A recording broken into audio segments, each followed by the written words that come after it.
Welcome to the bird media. నేను మీ పవన్ కృష్ణమూర్తి.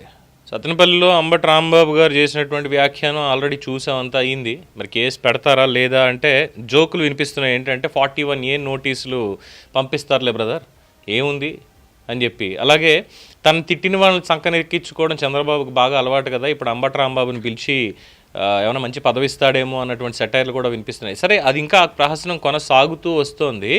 ఈ మధ్యలోనే అంటే వాళ్ళు ఏమైనా టార్గెటెడ్గా పెట్టుకున్నారా? సాటర్డే కదా, వీకెండ్ ఫన్ ఉండాలి అనేది చెప్పి ఆర్ ఇవాళ ఏదైనా చేయాలన్నటువంటి దాంతో అందరూ ఈ గుళ్ళు గోపురాల మీద పడ్డారు. కల్తీ చేశారు నెయ్యి అనేటువంటిది వాస్తవం, అదొకే. దాన్ని ఏదో డైవర్ట్ చేయాలి అనేటువంటి పాయింట్తో, అంటే అడ్డంగా దొరికిపోయి డైవర్ట్ చేయాలనేటువంటి పాయింట్తో ఇప్పుడు ఇంకొక నేతగారు కూడా వచ్చి అవాకులు చవాకులు మాట్లాడినటువంటి తీరు చాలా నాకైతే అర్థం కావట్లా. ఒకసారి మీరే వినండి. చేయాలనుకుంటే సంవత్సరంలోనే బస్సు పట్టిపోయారు మీరు. ఈ రోజున కల్తీ తెలుగుదేశం పార్టీకి కల్తీ అధ్యక్షుడు నారా చంద్రబాబు నాయుడు అడుగుతా ఉన్నా. లడ్డూ కల్తీ అన్నావు, లేకపోతే పరకామణి కేసు అన్నావు, లేకపోతే నా మీద కల్తీ మధ్య అన్నావు. కల్తీ మధ్య కేసు నారాబాబు చంద్రబాబు నాయుడు, నారాబాబు లోకేష్ అని చెప్పేసి పిలిచా. సిబిఐ ఎంక్వైరీ కోరా, నాకు ఎనాలిసిస్ చేయాలని కోరా. ఒకటి కాదు, రెండు కాదు, దగ్గరికి వస్తానన్నా, అతను వస్తానన్నా, చంద్రబాబు నాయుడు ఇంటికి కూడా వస్తానని చెప్పారు. ఆఖరి లేదు, మీరు రాలేకపోతే నా ఇంటికి కూడా ఆహ్వానించా.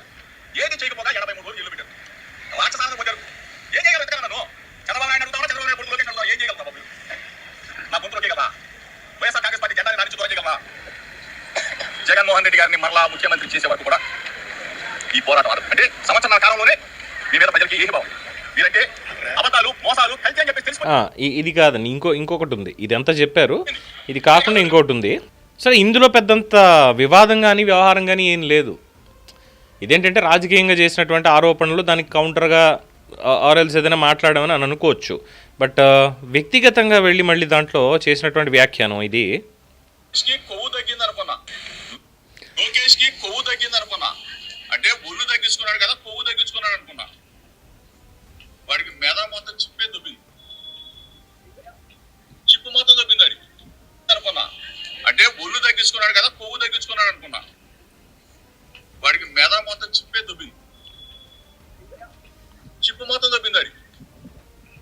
బుద్ధి తప్పు మీద వల్ల ఏంది రాజు, ఏమి రాజకీయాలు చేయండి అదనమాట జోగి రమేష్ మాట్లాడినటువంటి మాటలు.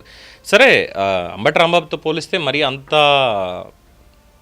దిగజారినటువంటి మాట అనడానికి లేదు. కానీ ఒళ్ళు తగ్గించాడు అంటే కొవ్వు తగ్గించాడు అనుకున్నా, మెదడు దొబ్బింది, చిప్పు దొబ్బింది, బుద్ధి తక్కువ బుద్ధి లేని వెధవల్లారా, బుద్ధి తక్కువ వెధవల్లారా. చాలా చక్కగా. పైగా ఏంటి, పవన్ కళ్యాణ్ గారిని ఇందాక ఎవరు అడుగుతున్నారు, పవన్ కళ్యాణ్ గారు వైసీపీ నా కొడుకల్లారని ఏదో అంటే అప్పుడు ఏం చేస్తున్నావు అని ఏదో అడుగుతున్నారు. ఇలాంటి మాట్లాడడం, వాళ్ళు ఇంకో మాట అంటే చిన్నపిల్లల గొక్కపట్టి ఏడవడం, దేనికి వచ్చిందంటారు? అంటే జోగి రమేష్ గారు ఈ కల్తీ గురించి మాట్లాడుతున్నారు, మొత్తం అన్నీ కూడా పరకామణ అయిపోయింది అన్నారు. అంటే మొత్తం కేసుల లిస్ట్ బాగా బలంగా నాటుకుపోయింది మైండ్లో. ఇన్ని పెట్టారా నాయన, ఇన్ని తప్పులు, ఇన్ని వెధవ పనులు చేశాం మనం, అందుకే 11 పరిమితం చేశారు అని.